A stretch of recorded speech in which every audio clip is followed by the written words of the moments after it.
Not this one? Саня, Костік тільки що говорив і дуже гарно чув. Взагалі без проблем.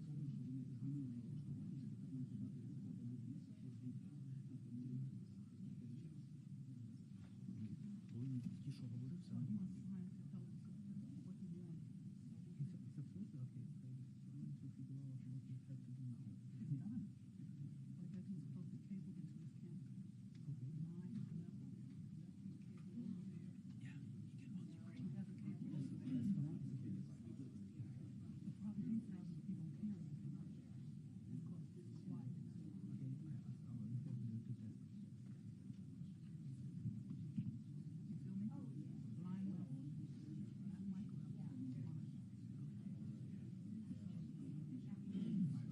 Because it's quiet. Okay, I'll look at the two tests. You feel me? Line level, not mic level.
please welcome the President of Ukraine, Volodymyr Zelenskyy.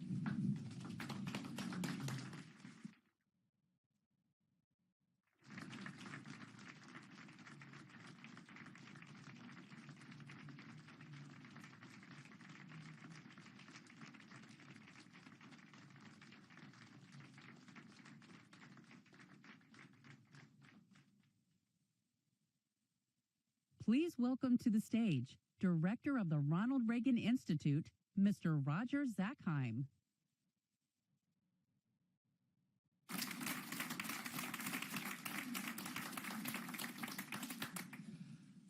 Good evening, everyone, and welcome to the Ronald Reagan Institute. 40 years ago, President Reagan stood on a lonely windstep point on the northern shore of France. He was there to memorialize the D-Day invasion, to honor the boys of Pointe-du-Hoc, and he was there to share a message with the world. He said, quote, "We've learned that isolationism never was and never will be an acceptable response to tyrannical governments with an expansionist intent. We are bound today by what bound us 40 years ago, the same loyalties, traditions, and beliefs. We're bound by reality," the president said. "The strength of America's allies is vital to the United States, and the American security guarantee is essential to the continued freedom of Europe's democracies." The president said, "We were with you then, we are with you now. Your hopes are our hopes, and your destiny is our destiny," end quote. We wish our honored guests to know the American people continue to be committed to that vision.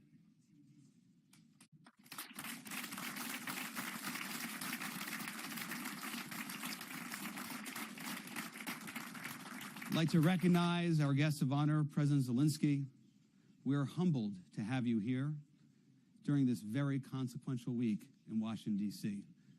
And I want to welcome our many distinguished guests here with us tonight. We welcome the members of the President's delegation. Thank you for being here. We welcome the members of Congress. Thank you for being here. Members of the administration, members of the Washington Diplomatic Corps, and of course, members of the Board of Trustees of the Ronald Reagan Presidential Foundation and Institute. We're grateful to have you here in person this evening. I also want to thank all those joining us online watching this evening's program. Now, the Reagan Institute, which I'm privileged to lead, is the Washington, D.C. home of the Reagan Foundation, right here on Lafayette Park, across from the White House, that President and Mrs. Reagan once called home. And the mission of the Reagan Institute is to shape the future and to elevate and encourage the leaders of today who embody the timeless values championed by President Reagan. President Zelenskyy is such a leader. President Reagan said in his 1980 inaugural address, quote, "Above all, we must realize that no arsenal and no weapon in the arsenals of the world is so formidable as the will and moral courage of free men and women." He continued, "It is a weapon our adversaries in today's world do not have. It is a weapon that as Americans we do have. Let that be understood by those who practice terrorism and prey on their neighbors," end quote. The will and moral courage of free men and women is not exclusive to America's arsenal. It is a powerful weapon that Ukrainians have too, as they repel a brutal invasion by an authoritarian neighbor. President Zelenskyy has rightly said, after the horrific attack yesterday, particularly on the Children's Hospital in Kyiv, that those who show only sympathy for Ukraine, quote, "Mere concern does not stop the terror.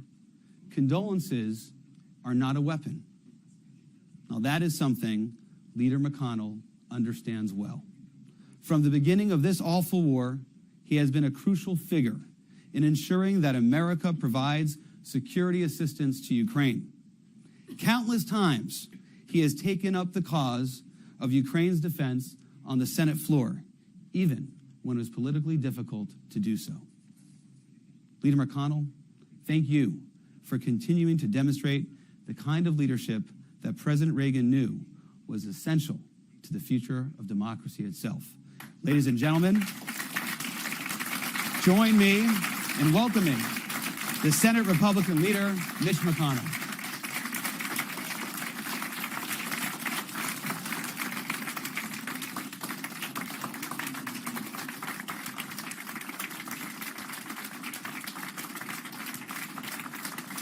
It's an honor to have you here, sir. Thank you.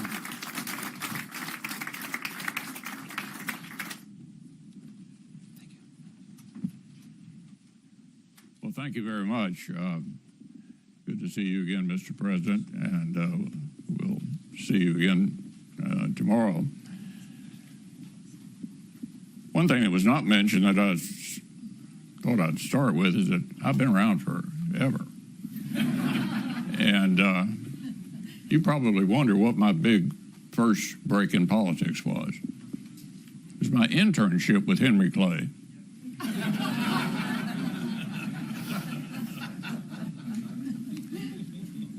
The world remembers Ronald Reagan as the great communicator, and rightly so. With plain-spoken persuasion, he took an animated principle, peace through strength, the halls of power from London to Berlin and Tokyo to Geneva. Just as often, and just as memorably, he showed his own resolve, steel to the spine of our allies, and gave hope to the oppressed in places where the yoke of tyranny weighed the heaviest, like in front of the Berlin Wall and in Moscow, and in places where the forces of tyrants had taken the steepest toll, atop the cliffs of Point du Hoc and at the concentration camp of Bergen-Belsen. But President Reagan knew very well that being a master of rhetoric, public diplomacy, and soft power wasn't worth much without the hard power that gave his words their weight. He knew that telling Gorbachev to tear down the wall that imprisoned the captive nations of the Soviet Union only packed a punch because the arsenal of democracy, which had spent years rebuilding, was backing it up. The marriage of words and actions is the dying art, but we can't afford to lose it. The West must ensure that our promises and our threats are backed by hard power. And nowhere are the West's interests and the credibility of its commitments more plainly and immediately at stake than on the front lines of Ukraine.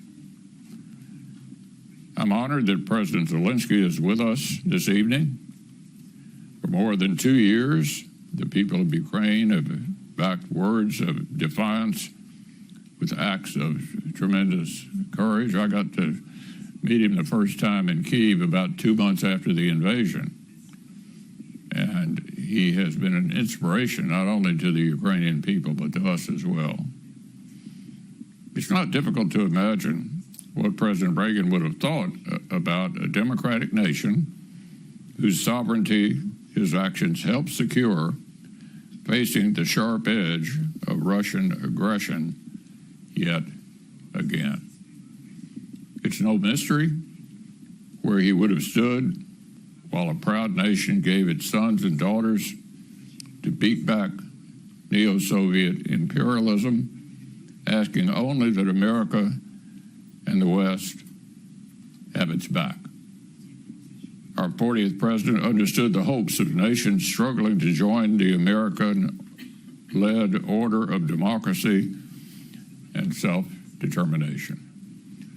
More importantly, He understood that supporting their democratic aspirations wasn't a matter of charity. As he put it in his State of the Union in 1985, we must not break faith with those who are risking their lives to defy Soviet-supported aggression and secure rights which have been ours from birth. Support the freedom fighters in self-defense, end quote. Equipping friends to resist authoritarian aggression was in America's interest 40 years ago, and it still is today. But what exactly does a Reagan foreign policy mean in the current moment?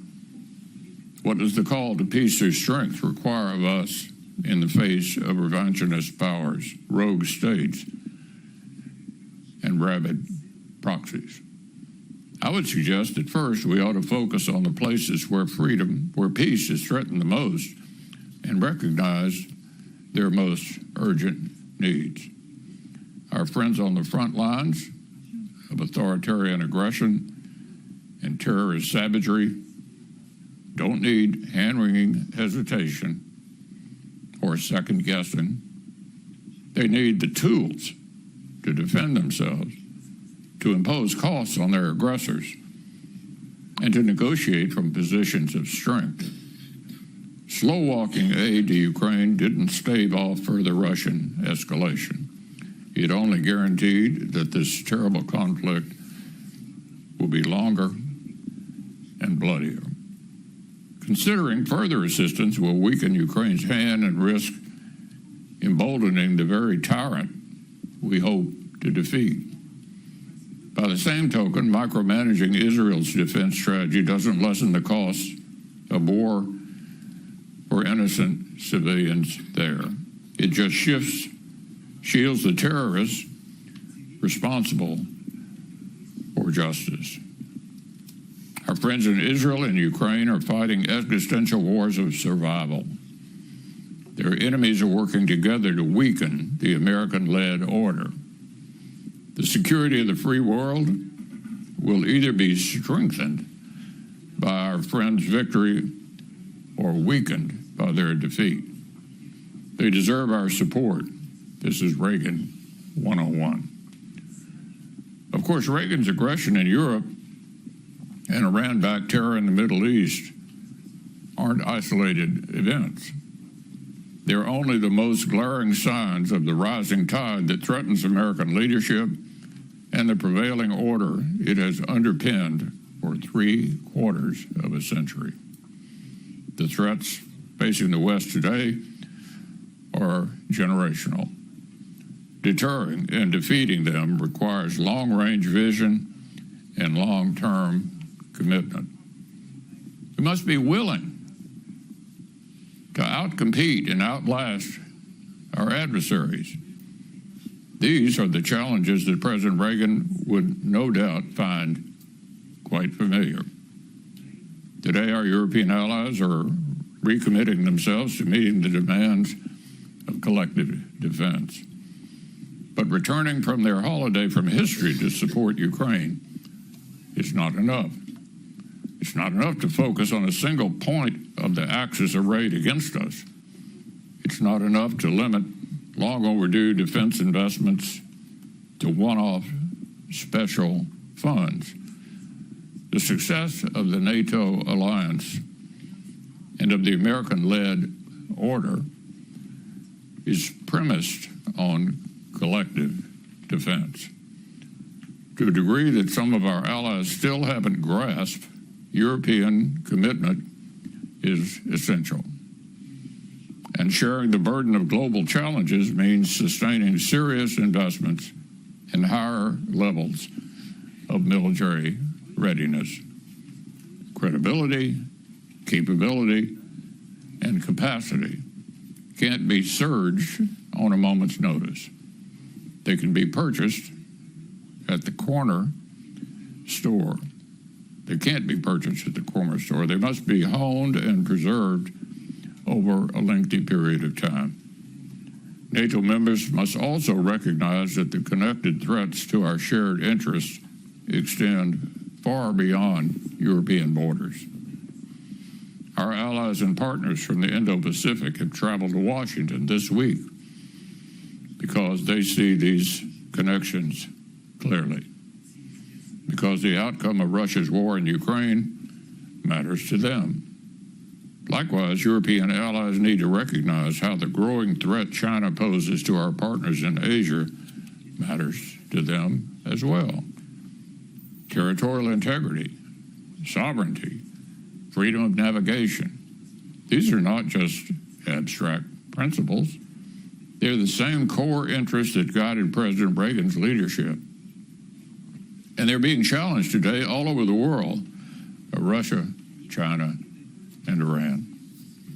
Isolationists on this side of the Atlantic must face the fact that American leadership is as indispensable today as it was 40 years ago, that our credibility is not divisible, and that European security and prosperity is tied inextricably to our own. Those in America who discount the connections between the threats we face are increasingly isolated. As the Reagan Institute's latest polling illustrates, overwhelming majority of Americans recognize the essential roles of American leadership and of the NATO alliance in preserving our closest trading relationships in Europe. As Speaker Johnson pointed out yesterday, they also recognize the importance of the supplemental investments Congress made earlier this year in supporting our friends on the front lines and rebuilding the arsenal of democracy right here at home. 75 years of the transatlantic alliance has given us plenty to celebrate this week. But if collective security is to endure for the next 75 years, we'll need more leaders to start facing today's threats with the eyes of a cold warrior like President Reagan. Our words must be unapologetic. Our actions must be unrelenting. And the greatest military alliance in human history must continue to carry the day.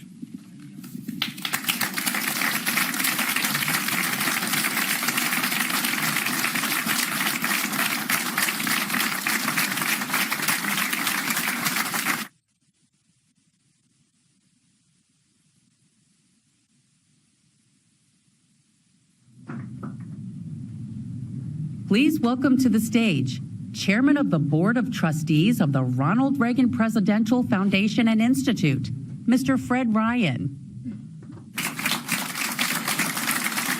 Thank you. Thank you, everyone. And thank you, Leader McConnell, for your leadership on this and so many other important issues, and for being one of Ronald Reagan's most trusted friends here in Washington, D.C. At his historic speech to the British Parliament, our 40th president said, quote, "We must be staunch in our conviction that freedom is not the sole prerogative of a lucky few, but the inalienable and universal right of all human beings." That conviction was the foundation of what became known as the Reagan Doctrine, a steadfast commitment that America would always stand with those around the world fighting to protect their freedom. For 2.5 years, the enduring bravery of the Ukrainian people has inspired us, while their sacrifice has been enormous. They have defied every prediction, fighting back against one of the most brutal invasions in modern history. Over the years, the Reagan Foundation has honored some of the great leaders on the world stage who've demonstrated extraordinary courage in defending and advancing liberty, presenting them with the Ronald Reagan Freedom Award. In 3 decades, only 10 leaders received this award, including Mikhail Gorbachev, Margaret Thatcher, and Lech Walesa. We proudly expanded that category and added to that distinguished list by recognizing a new leader who is here with us today. He has bravely met the moment and rallied the world behind the cause of freedom. In the always continuing clamor of American politics and Western politics for that matter, we can sometimes lose sight of the fact that political philosophies can last a long time, but that truthful, realistic, and brave political philosophies last forever. And that's why we at the Reagan Institute feel, and indeed are convinced, that Ronald Reagan is forever because his thoughts and convictions are. They echo out and continue. And tonight, we are proud to give the bully pulpit and this stage to a man who stands for so many of the principles of Reaganism. Please welcome President Zelenskyy.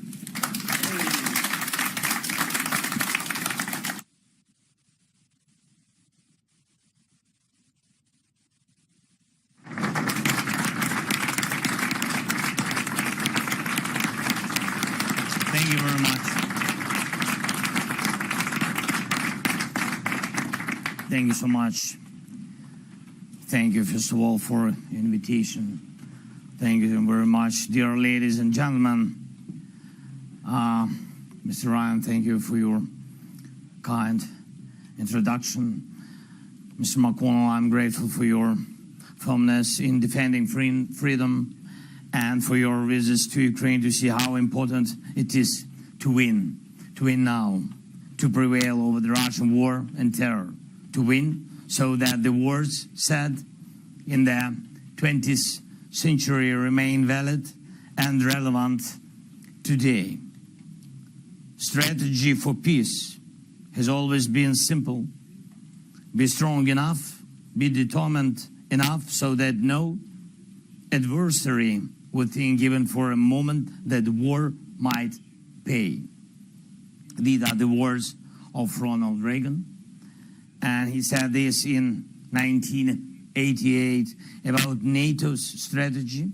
And it is symbolic to repeat them now, here, on the eve of the NATO summit in Washington. Time passes, but more and more people reflect on what President Reagan said, what he did, and what he changed. And these are the words about America. America, which the world values, is grateful to, wants to see leading the world as only America can. Reagan delivered this speech on February 23. The next February date, the 24th, but in completely different era, in 2022, has become the day of the greatest challenge both to Reagan's legacy and to the rules-based world order, the order that President Reagan wanted to preserve at any time. Is it preserved now? Ladies and gentlemen, let's be, and I want to be, candid and frank.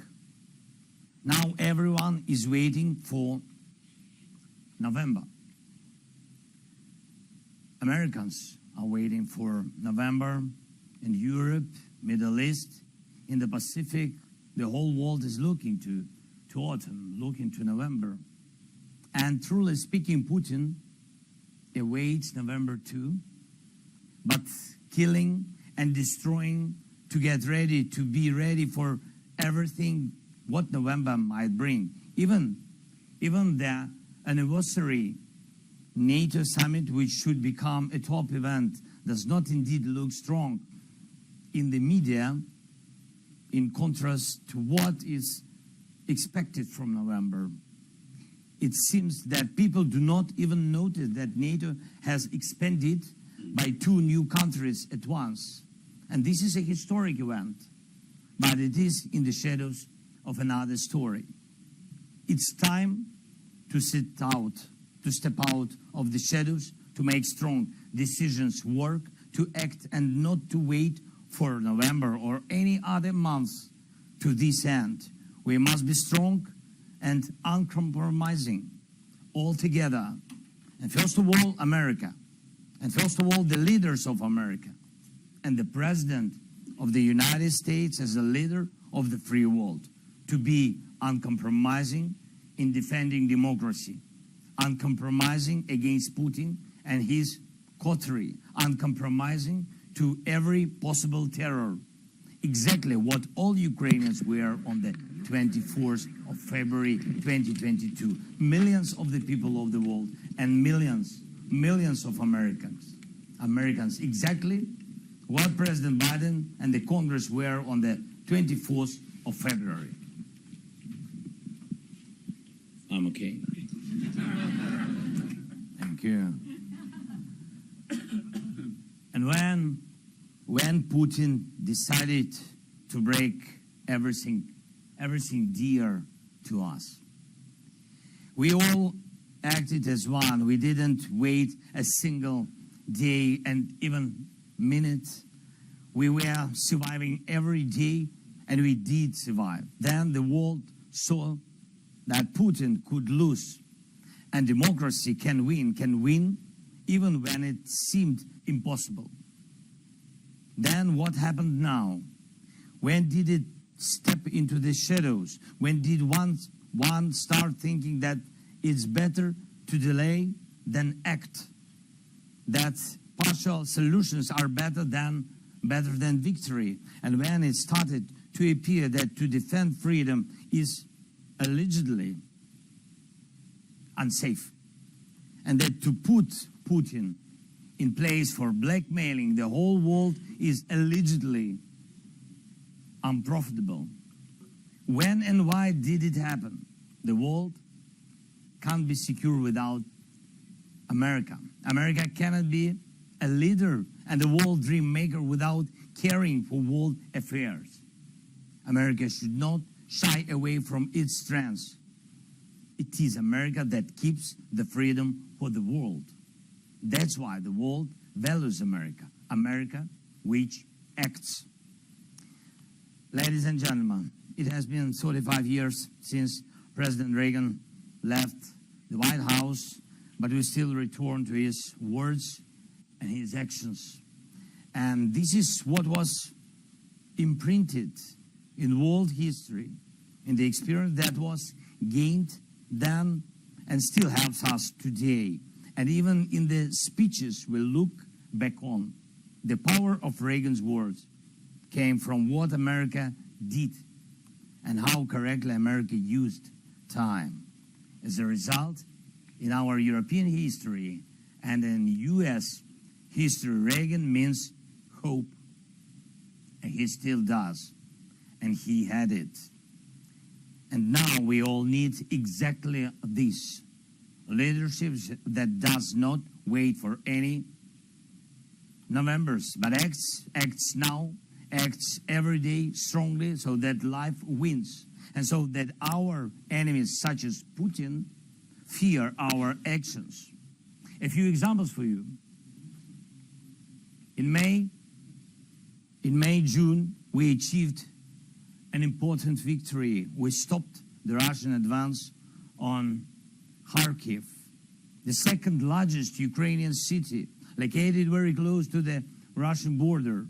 The Russian army was ordered to get into artillery fire range to shell Kharkiv. But the courage of our men and women, as well as the American permission to strike military targets in Russia, got the job done. And I'm grateful to you. I'm grateful to President Biden for this permission and to everyone in the Congress who helped. This Russian advance has stalled, and we are pushing the Russian army out of areas near Kharkiv. We also destroyed the launches of Russian missiles that had been hitting Kharkiv for more than 2 years on a daily basis. And this gave Kharkiv protection from missile strikes. Imagine how much we can achieve when all limitations are lifted. Similarly, now we can protect our cities from Russian guided bombs if American leadership makes a step forward and allows us to destroy Russian military aircrafts on their bases. This will also yield an instant result. And we are waiting for this step. And we can significantly limit Russian actions in southern Ukraine and push the occupier out of there if American leadership assists us with the necessary deep strike capabilities against Russian military and logistics in our Ukrainian Crimea. And we are talking about this to all our partners, and all these steps would strengthen us as today exceptional decision of the US and partners to provide Ukraine with additional 5 Patriot air defense systems and dozens of others, and prioritize air defense interceptors for Ukraine. Ukrainian people are grateful for that. Thank you so much. And our actions to attain peace. We held the first peace summit attended by 101 countries and international organizations, and I'm grateful to the US for participating. Putin, in response, held his own summit, a war summit, in Pyongyang, in pair with Kim Jong-un, just to have more artillery, missiles, and mines so that Russia can hold on at least until the end of the year. Although he does receive weapons, Putin still shows how much weaker the conspiracy of dictators is compared to the power of a free world. We must react firmly. We must and can organize the second peace summit this year based on the peace formula, even more powerful and truly decisive. We need the support from the US. Ladies and gentlemen, today in several of our Ukrainian cities, Kyiv, Kryvyi Rih, a mourning was announced in memory of the victims of the Russian missile strike. It happened yesterday, and during rush hour, more than 40 missiles of various types. One hit a children's hospital, specialized hospital where children with the most complex injuries and diseases were rescued from the hands of death. Cancer, heart diseases. 43 people were killed by this attack, almost 200 wounded. Russia always knows where its missiles hit, always. A direct hit, and the hospital building was destroyed. Imagine these doctors, ordinary people, rescuers, all together clearing the debris, trying to save as many lives as possible. Did any of them wait? Did anyone who found themselves under the rubble ready to wait months? No, of course not, because it's senseless. Because when it is needed to save a life, what you do, you save the life. When it is needed to beat enemies, you beat enemies. You act, you prevail. This is how you win wars. And this is who Ukrainians are. And that is why I'm proud of Ukrainians, and I'm proud to be Ukrainian. And this is how we can defeat Putin.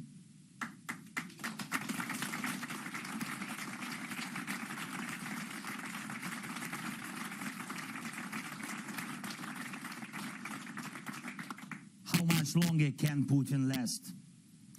The answer to this question is right here in Washington. Your leadership, your actions, your choice, the choice to act now. And even these days, at NATO summit, which has to become a strong event, strong decisions are needed, and when we are waiting for them, and when we are counting on them. For 75 years, Europeans could be confident that no matter the friction within the alliance, no one, when talking to Russia, would trade the membership of European nations. But why does Moscow hope for this now? And why do the words Ukraine is a NATO member cause more fear not in Moscow? For decades, the world has relied on the principles of the territorial integrity of states and inviolability of nations' borders. But will these principles remain in force? We, in Ukraine, and all other neighbors of Russia, including those to whom America has alliance commitments, need answers. Our people are doing their best, the best of what is available to us in Ukraine. And we have proven more than once that the more we have, the harder it is for Putin to make war. He still thinks that war might pay. He still thinks that humiliating America might pay. During all his rule, he has been trying to humiliate America and break the lives of free nations. His personal story must finally end so that the story of peace becomes lasting. Together with America, the world is capable of doing the right things. And when we all act strong enough, determined enough, and this must be our strategy, exactly this, and right now, with all the American power that no Putins can repel. Because America, as you know, is too great for small deeds. Don't wait months. America can be great every day. Thank you so much for your support. Slava Ukraini. Thank you so much.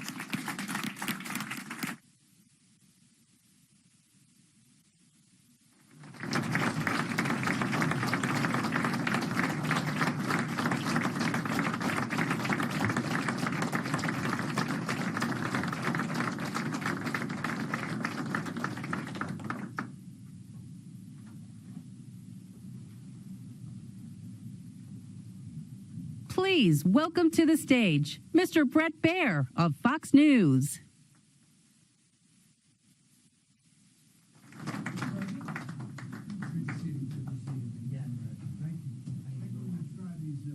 Handheld. Okay. Just to sound better. To sound better. It is great to see you. Nice to see you too. Thank you so much. The last time we talked, it was on the 2-year anniversary of the war in eastern Ukraine, about a mile from Russian forces on the front lines. A lot different environment here without artillery coming and going. As this has developed since I last saw you 6 months ago, how has the war changed in your view? Thank you so much. Can I answer Sure. Ukrainian? Ideally English, is an English crowd, but we'd love it. Oh, okay. Okay. That's right.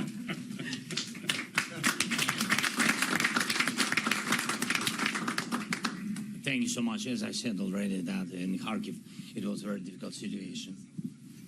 Putin wanted very much to occupy us quickly. Thank you so much for bipartisan decision of the package.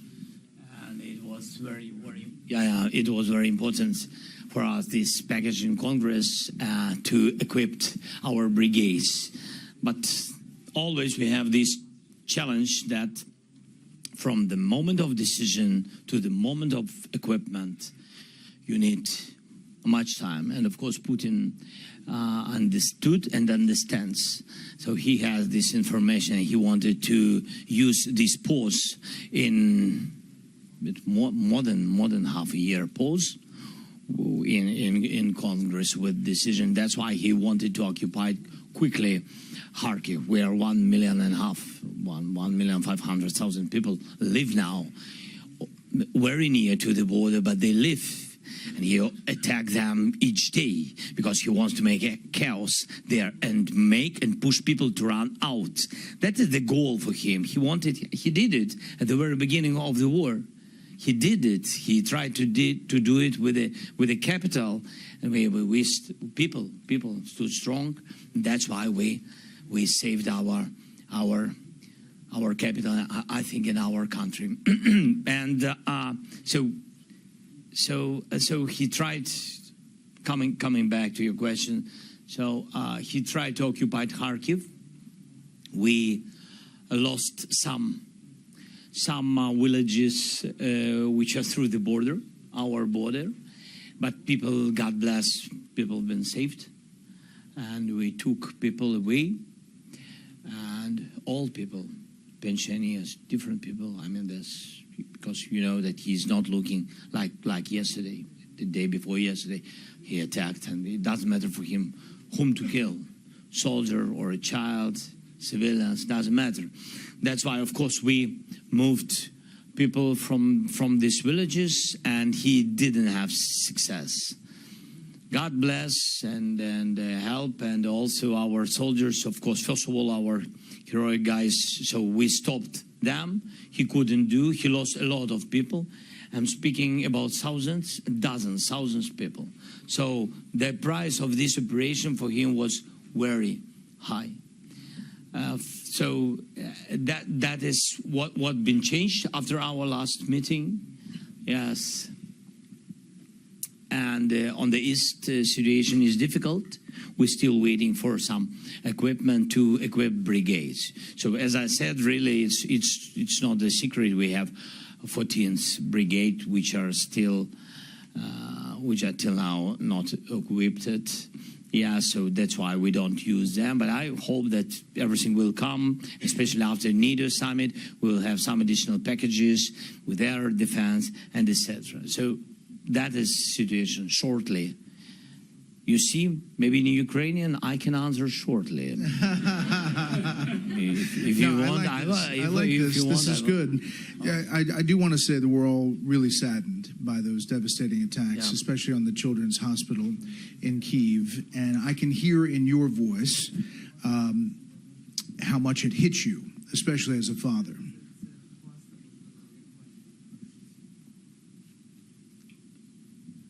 You know,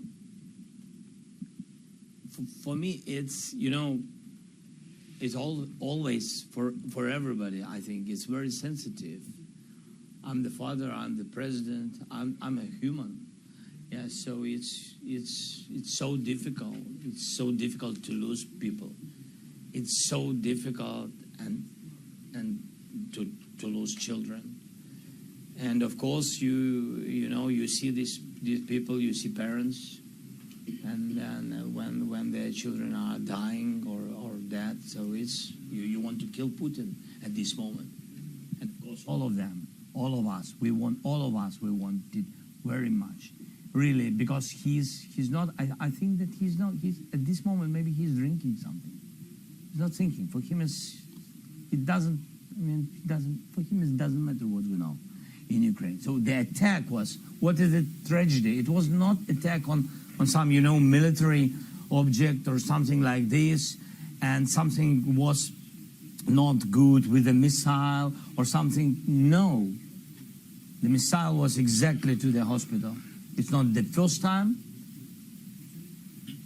and that's why so you have such emotions. Do you think that it was meant to strike the day before the start of the NATO summit? NATO, that his signal. That's his signal to the world, to all the people, that the signal to NATO countries, to all our allies. This is the signal. He will live this way, and he will do this way. Last year, during the early part of this year, your air defenses were defeating about 80% of the Russian air attacks. And I know the air defense systems, as you mentioned, are arriving after this 6-month delay. But I'm wondering if you're able to return to defeating as much of the Russian air attack as with the systems as you were once doing, now that these new systems are on the way.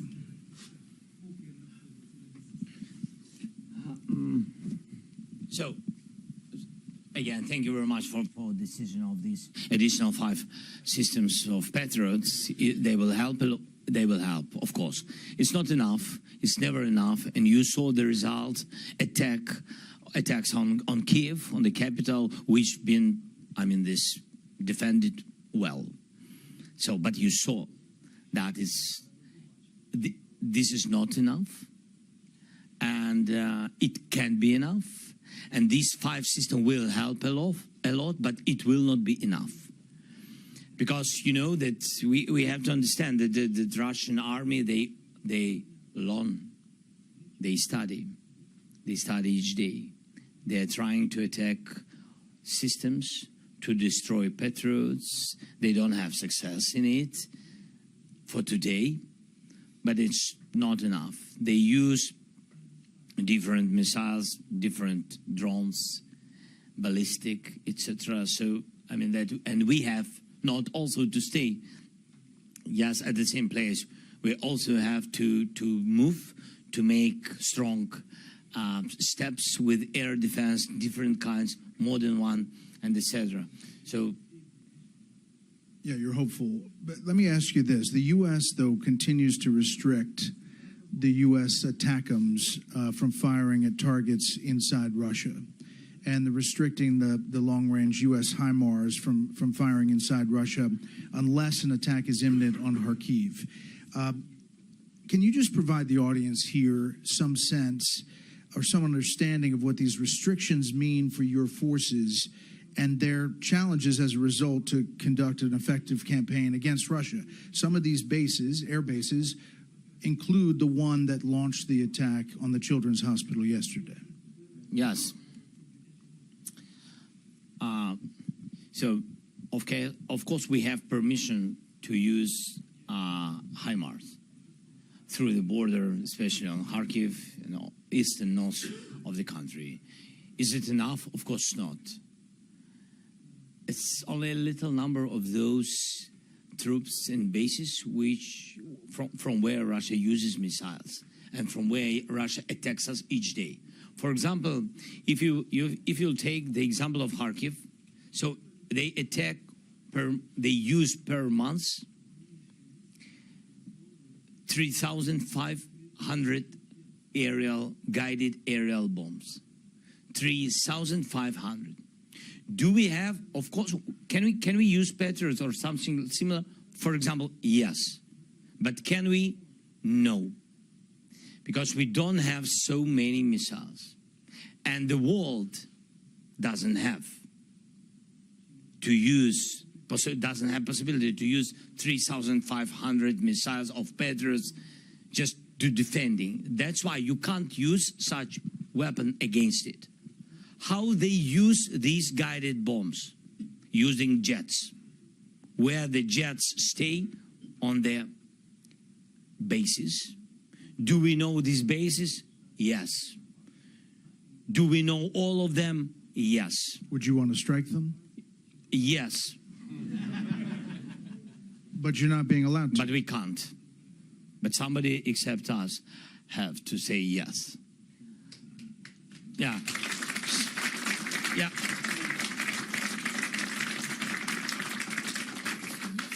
Jets stay on the distance from our border from 150 kilometers to 1,000. But mostly, what is very important, from 150 to 500 kilometers. That means that if we have this very special weapon, some of them we have, and if we can use it on the territory of Russia, especially on these military targets, if we can do it, of course, we can defend civilians, hospitals, schools, children. We can do it. Because the guided bomb is the difference between guided bomb and missiles. Of course, missiles can go 2,000 kilometers, yes. But thousands, they don't have thousands of missiles.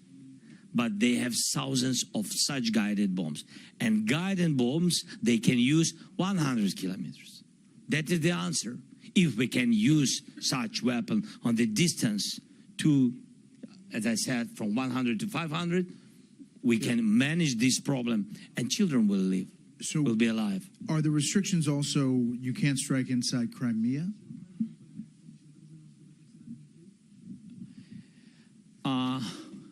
hope no. But you don't know? But I don't know. Because to say to you honestly, and I have to do it, so we can't use everything. Everything? You will understand my English, yes? Yes. We can't use everything and everywhere in Crimea. You understand? Let me ask you another question about Crimea. Yeah, please. Will you negotiate with Putin over Crimea if it would end the war?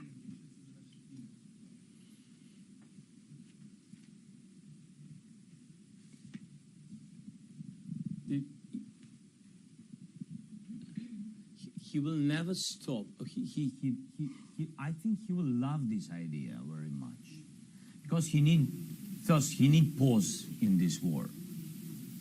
He need pause. That's why I said he's waiting for November. Maybe the policy in the United States will change. I hope that it will never change, and it's very important for him to understand and to know. It depends only on decision of American people. It doesn't depend on any one person. You understand? And that's why he's always waiting how to divide the world, how to divide America, how to divide different countries in Europe. He afraid of unity. And he needs pauses. To speak about Crimea, that the pause he need. He had Crimea. He occupied it in 2014 Crimea. Did he finish? No. Did he stop? No. Then he occupied Donbass. Now he's speaking that he needs Crimea and Donbass, and that's all. He's a liar, because he had it before full-scale invasion. He had it, especially Crimea and Donbass, the part of Donbass. But he had it, and he began full-scale war. You say everyone is looking towards November. Yes. How closely are you following the day-to-day politics here in Washington and in the U.S.?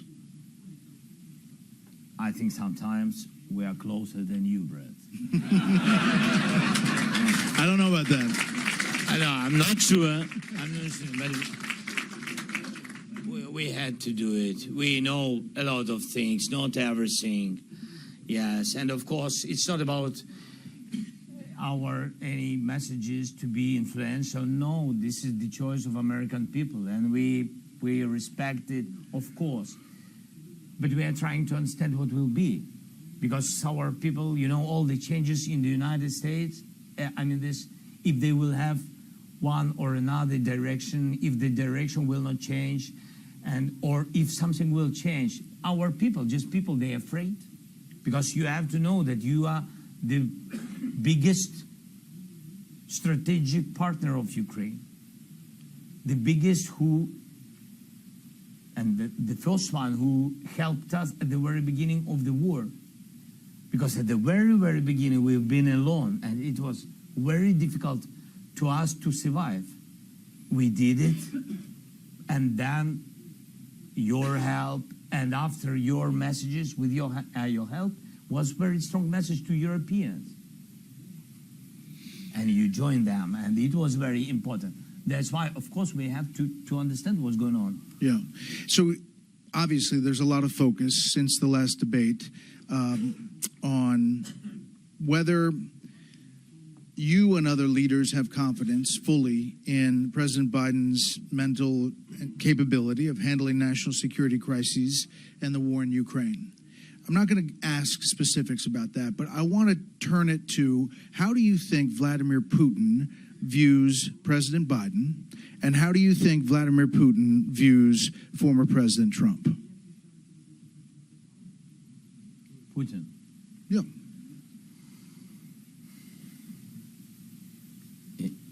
So you mean that what is his attitude to Biden and what his attitude to Trump? From your point of view. He doesn't love America. And he hates Ukraine. And because he hates democracy. And Biden and Trump are very different. But they are supportive democracy. And that's why I think Putin will hate both of them. I think so. But I think that both of them have to understand it, not to count on his attitude. Because the GDP of United States 10 times bigger than Russia. And it means that you can't attitude to Putin as he is a partner. He's small, really small, but when we afraid him, he began to be bigger. And that is the mistake of all the West, including us, including the United States. That is the mistake that during last 25 or how many years he is Putin. Yeah. So we always gave messages. All the West gave messages that he is the partner, he is the big, he is leader.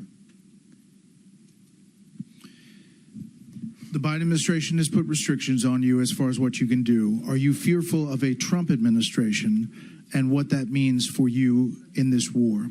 Do you fear former President Trump, if he's president again, would pull out of NATO? Do you fear like that everything would shut down as far as support for the U.S., for the Ukraine war?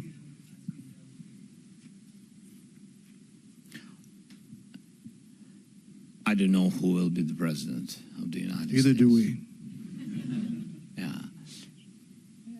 I hope that that United States will never go out from the NATO.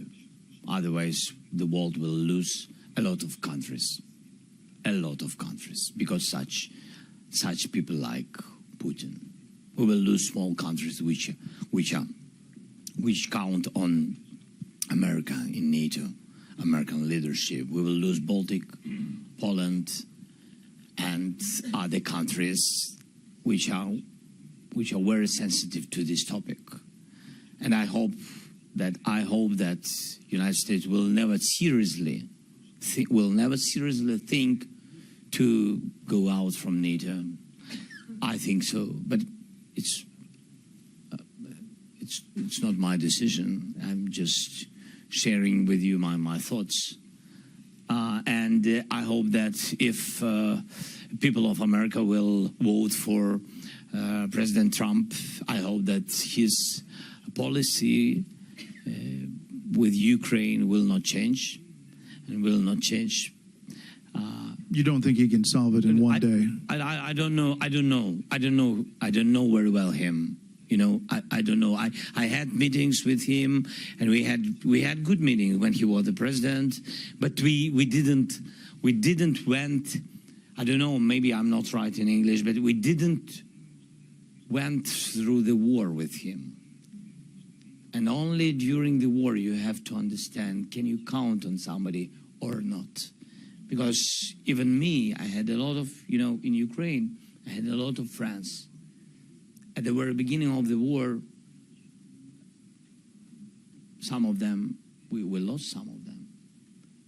We lost them because they found another land for them. It's their choice, but this is, that's during the war, another situation. You face another situation, very difficult, very challenging period. That's why I can't tell you, that's what he will do. If he will be the president of the United States, I don't know. That's why I wanted very much. I heard his messages, and some messages yesterday in Twitter, yeah? X, yeah. They've been very, very with questions. That's why sometimes we need answers. For us, it's very important to hold the situation in Ukraine on a high level of morality of our people, not to lose unity through the people, not to lose unity through the partners. That's why sometimes these messages also beat us and divide us. That's why we're afraid of some risks. Right. And I asked you this when I was there about, the population in the U.S. that feels like we've spent too much money and we're doing too much. And we talked about that when I was on the border.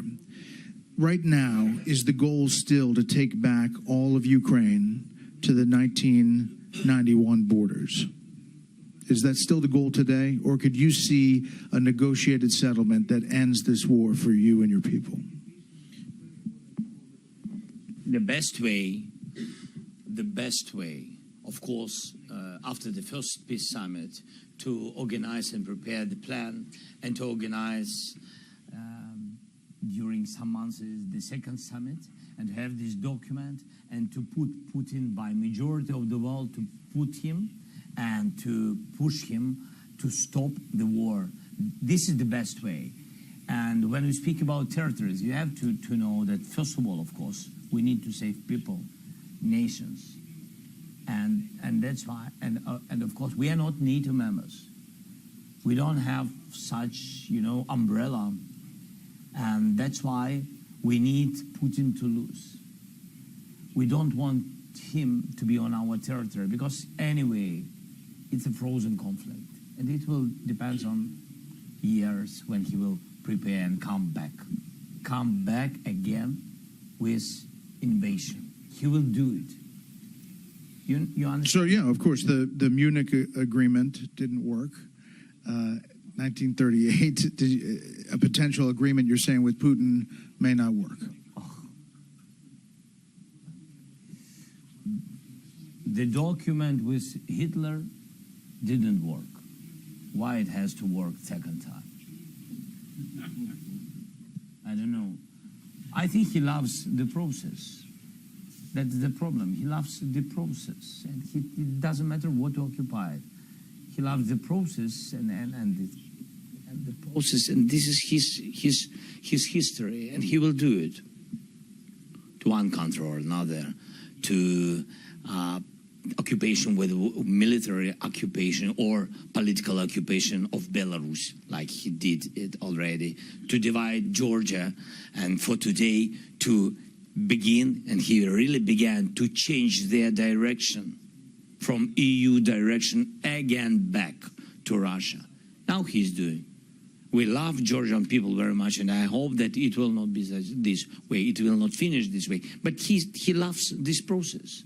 So it doesn't matter when. The question is who can stop him. Two more things. President Biden gave you 31 Abrams tanks last year. What happened to those? Did they make a difference?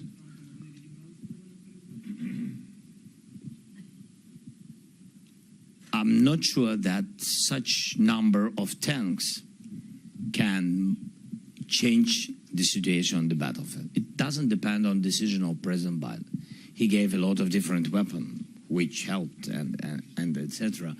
So I mean that it's like the dialogue about F-16. Right. You know, it's like about to speak that's great, the powerful decision to give Ukrainians F-16. To give what number? There's coming this summer, right? I hope so. You know, we always wait. Like my mother waited me after school, and I always found the reason how to come later. This is the same, but much more serious. Much more serious. Yes, the problem with F-16, the answer is the number and the dates. But to be honest to each self, not to speak just, we have the decision with F-16, stop, make a pause. Russia uses 300 jets on the territory of Ukraine, 300 jets. They have more, but they use 300 jets. We have a decision about some 10, 20, even if we will have 50, it's nothing. They have 300. We need, because we are defending, we need 128. This is the fleet. All these numbers our partners have. So till moment when we will have 128 jets, We will not, compare with them in the sky. Anyway, it will be difficult. Last thing, here in the U.S., overwhelming majority of people are very upset about the current political situation. They don't like their choices. They are upset about the political uncertainty, if you ask them in polls. I can only imagine what it's like to be a foreign country on the other end in the middle of a war. Do you tell the American people that this war currently is at a stalemate? And what is your message that we have to stay for the long haul, and why?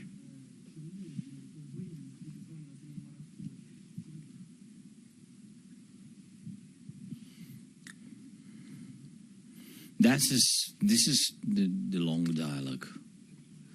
Yeah, really. I think mostly people understand that we are defending not only our country, not only our people, common values. We have the same families, we have the same understanding of the life. We are very, very fighting for freedom. And I think that people of the United States from the very beginning, they understood us. And the moment, as I said previously, that Putin will never stop on Ukraine. And you will see it. If we will not stop him, he will go further. He will go further, and he will go to the NATO countries. He will want to show that he can. He has to sell this information to his society.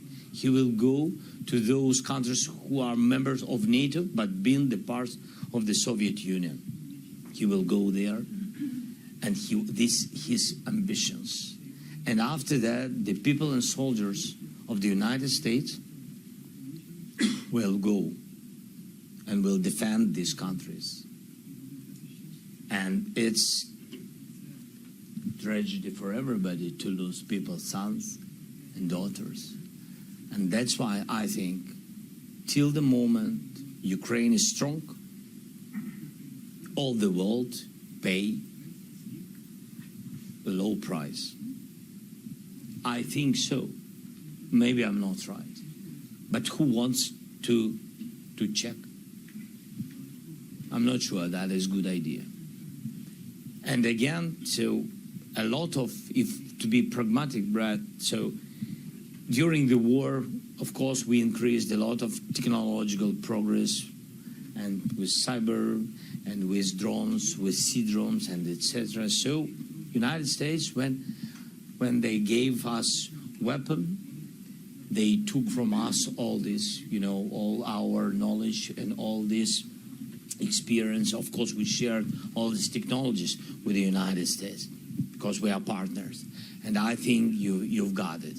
A lot of companies and etc. And a lot of companies in the United States, they really had made a big progress in production because the government of the United States pushed there and gave them money and a lot of contracts. So I think it helped. If it's to be pragmatic. So I think so. I think you are doing very well. But maybe it's those people who don't understand it now. Maybe it's okay. It's their choice. But they will understand it. They will understand it in the future. That the United States made a really right choice, made really to save democracy in the world. And this decision is making now on the territory of Ukraine. It's true. President Zelenskyy, thank you so much for the Thanks time. so much. Thank you, Brad. Thank you, I'm sure.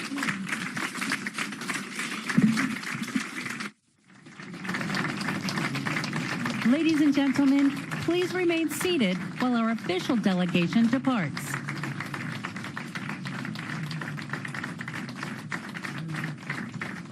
Ladies and gentlemen, please remain seated while our official delegation departs.